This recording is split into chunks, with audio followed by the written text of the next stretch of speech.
Why is it that when the pro-Israel crowd speaks out, they don't distinguish in their language between Gazans and Hamas? This question was asked by Shadi Hamid of the Washington Post. And my answer to Shadi is very simple. The answer is we don't distinguish because they need to distinguish themselves. If you say 40,000 people were killed in Gaza by Israel, and you don't explain the number of that 40,000 being Hamas members, don't ask me to distinguish. If Gazans took part in October 7th, even though they were not part of Hamas, don't ask me to say, well, Gazan civilians are different than Hamas. If you cannot distinguish yourselves, how are we supposed to do that for you? If Gazans help aid and abet Hamas rockets being shot at Israel, how are we supposed to make the difference? How are we supposed to distinguish?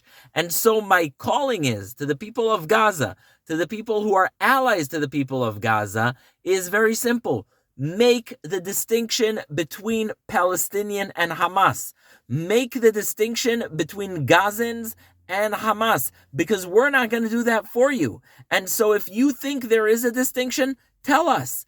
Tell us when you see 40,000 figures, tell us which one of those is a Hamas member and which not, because I bet you they're not all civilians, because according to many sources, at least 20,000 of those 40,000 were literal Hamas operatives. By the way, another point, we don't distinguish because it doesn't end with Hamas. There's Palestinian Islamic Jihad. There's Al-Aqsa brigades. We saw the horrors of when the Bibas family's coffins were returned, that every single terrorist organization in Gaza had its own rep there. So we're not going to go and say, oh, it's not Hamas, it's Palestinian Islamic Jihad, it's the people of Gaza, it's civilian. You got to tell us. That's your job, not ours. And Israel makes sure, by the way, to distinguish between combatants and civilians. Every country does that. The United States does that. Everyone does that. You got to wear uniform, not just when you're doing photo ops on coffins of innocent civilians that you murdered like Hamas does.